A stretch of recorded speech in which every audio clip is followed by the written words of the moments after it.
Senhor presidente, senhoras e senhores senadores, eu queria, antes de ler meu pronunciamento, dizer da responsabilidade desta casa com relação à situação do Estado brasileiro, da crise do Estado brasileiro e dentro desta crise, a crise dos Estados federados e dos municípios.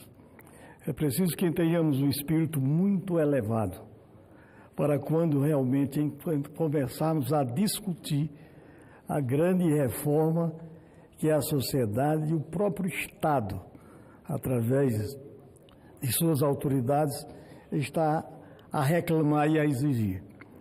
É um tema muito humano, de um lado, e perverso de outro.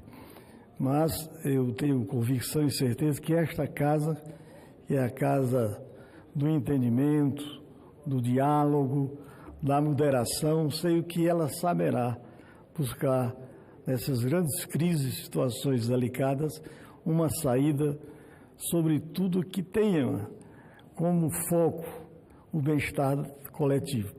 Eu tenho convicção de que os direitos adquiridos serão respeitados. Mas ninguém pode negar realmente, como disse o novo presidente, a situação do Estado brasileiro e dentro dessa crise, dessa situação do Estado, a crise federativa.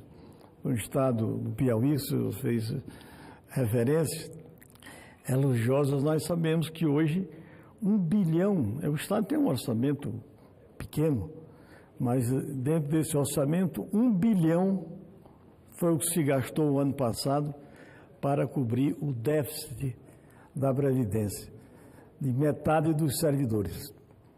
Porque hoje a metade trabalha e a outra metade não produz mais. Então é uma crise, um governo.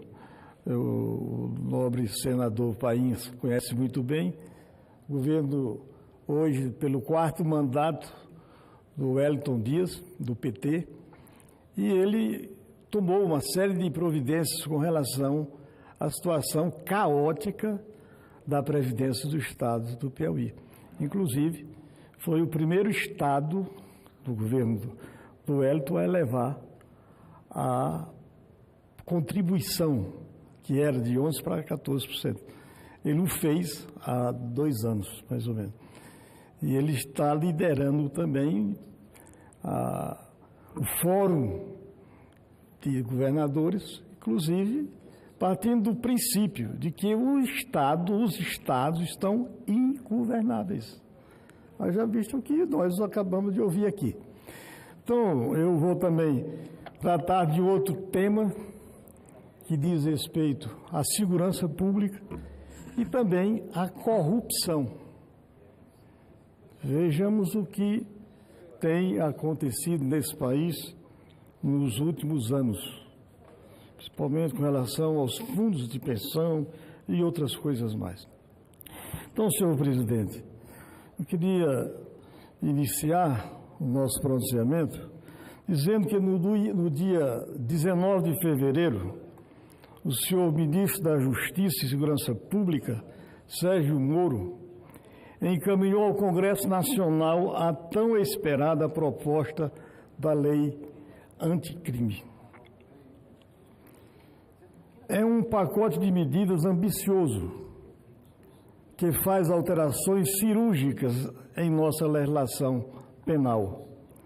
Sua proposta, senhor presidente, proposta do ministro Sérgio Moro, está sintonizada com as demandas da sociedade e com as boas práticas internacionais de combate ao crime. Isto posto, senhor presidente, eu gostaria de destacar alguns pontos do projeto já anunciado. Lembrando que quem acompanha o meu trabalho aqui nesta casa sabe o quanto é caro o tema da segurança pública e do combate ao crime. Tanto que, na última legislatura, apresentei 5 projetos nessa área, na área da segurança pública. O primeiro deles foi o PLS 373, de 2015, que altera o Código Penal e a Lei dos Crimes Hediondos, para considerar como crime hediondo o homicídio de idosos. Essa matéria já foi aprovada por esta Casa e encontra-se em análise na Câmara dos Deputados.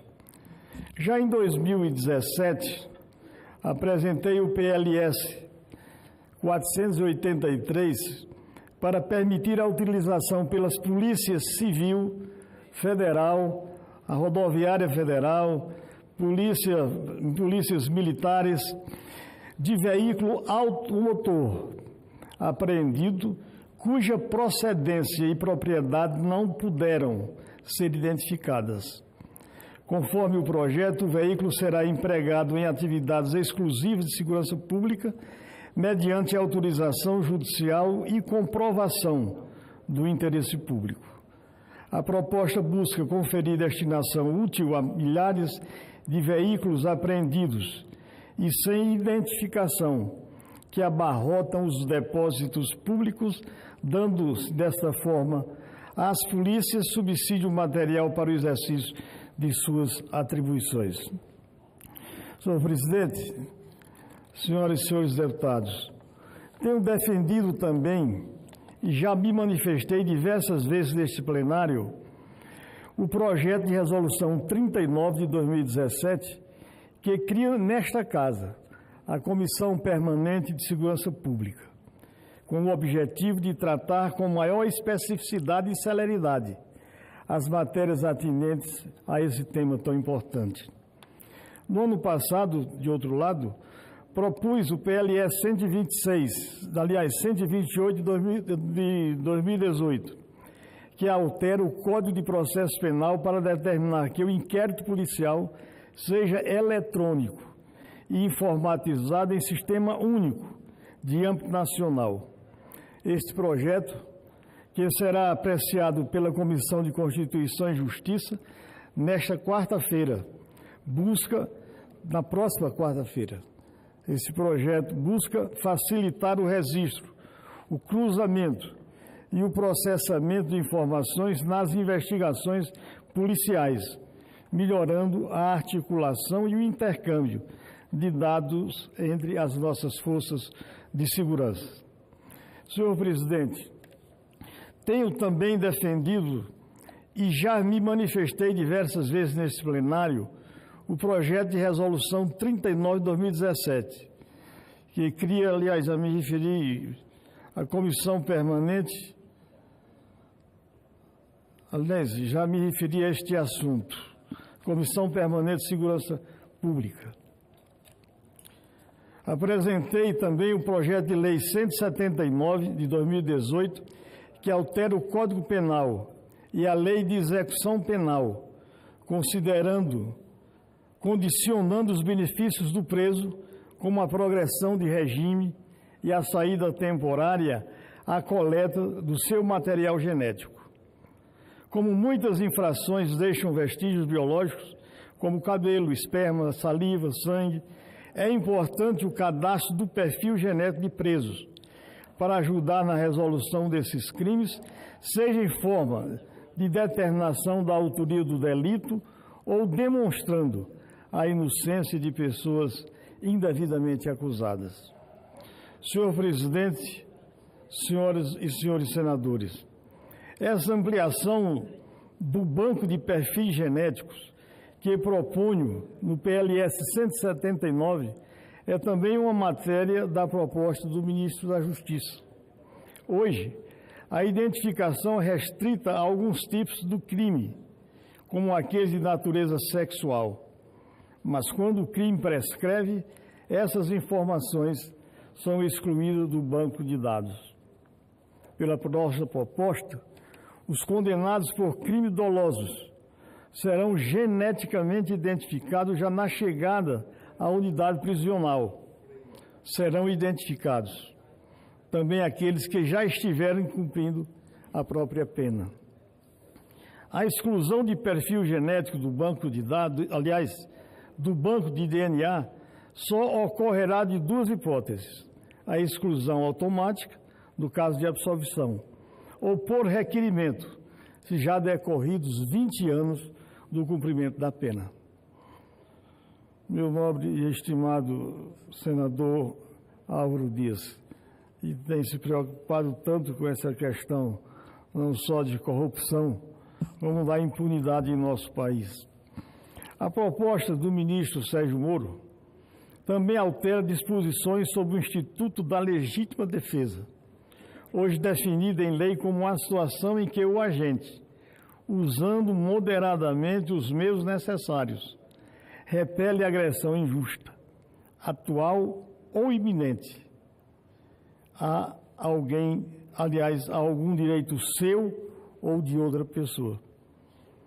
A definição continua igual, mas o artigo 25 do Código Penal ganharia um parágrafo único, onde a ideia central é positivar o tão comentado excludente de ilicitude, respaldando a atuação dos agentes da lei em situações de alto risco, incluindo aquelas envolvendo reféns. O anteprojeto, senhor presidente, ainda acrescenta dispositivos à lei dos crimes hediondos, aumentando o prazo mínimo para a progressão de regime nos casos de morte da vítima. Quero ressaltar, senhor presidente, também o novo tratamento dado à prisão após a condenação em segunda instância.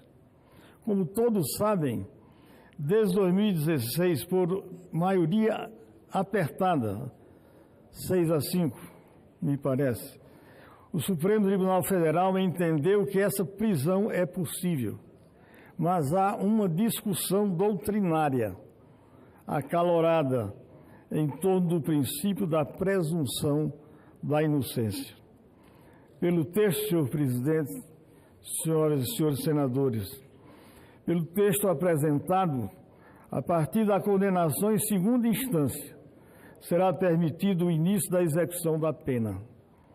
Essa medida busca reduzir a morosidade da justiça, impedindo condenados a usarem de recursos sem fim para atrasar sua prisão, e o que resulta na sensação de impunidade que tanto revolta e desalenta os brasileiros.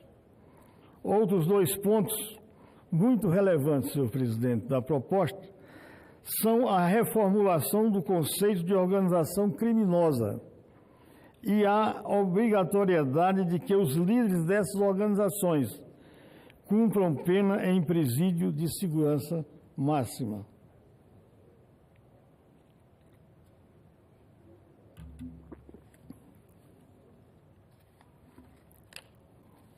A proposta, senhores e senhoras senadoras, traz mudanças importantes no regime prisional. Por exemplo, o período mínimo de permanência em presídios de segurança máxima passará de 1 para 3 anos. Esta medida busca desarticular a cadeia de comando do crime organizado em nosso país. Há também, senhores senadores, no projeto, medidas para coibir os crimes contra a administração pública. Na legislação atual, o regime fechado só se aplica a condenações maiores que 8 anos.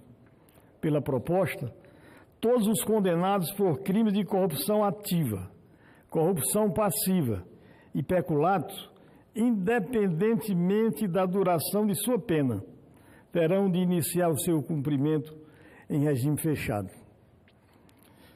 Por fim, senhor presidente, senhoras e senhores senadores, listarei com a brevidade possível outros pontos tocados pela proposta do ministro Sérgio Moro.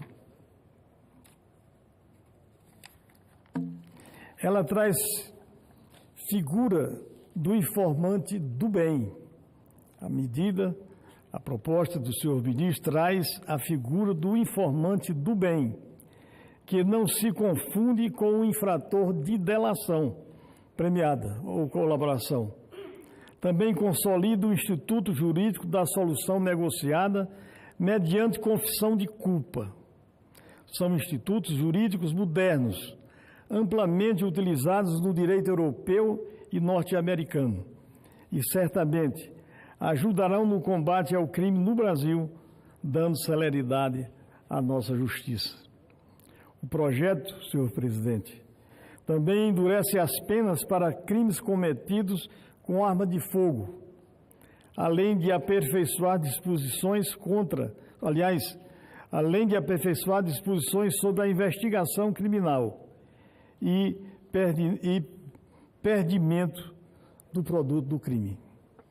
São medidas que procuram refrear a escalada da violência no Brasil, que resultou em 63.880 homicídios no ano de 2017, como é de conhecimento de todos os senhores e senhoras senadoras.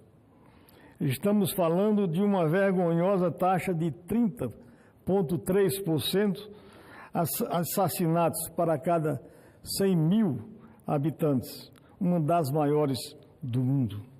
Senhor presidente, senhoras e senhores senadores, são muitos aspectos a considerar, detalhes que certamente vão ser escrutinados à exaustão aqui no Congresso Nacional. Mas quero lembrar que essa proposta, ela é pontual, é cirúrgica e é extremamente necessária. Ela tem objetivos claros e bem delimitados e certamente irá contribuir para a diminuição da violência que assola o nosso país. Senhores senadores, senhoras senadoras, é claro que nossa crise de segurança pública também tem causas sociais e econômicas. Sabemos da nefasta desigualdade social do nosso país, da crise econômica que empurra desalentados para o crime, dos graves, problemas do nosso sistema penitenciário. Esses problemas também deverão ser enfrentados paralelamente em outras frentes dessa grande batalha.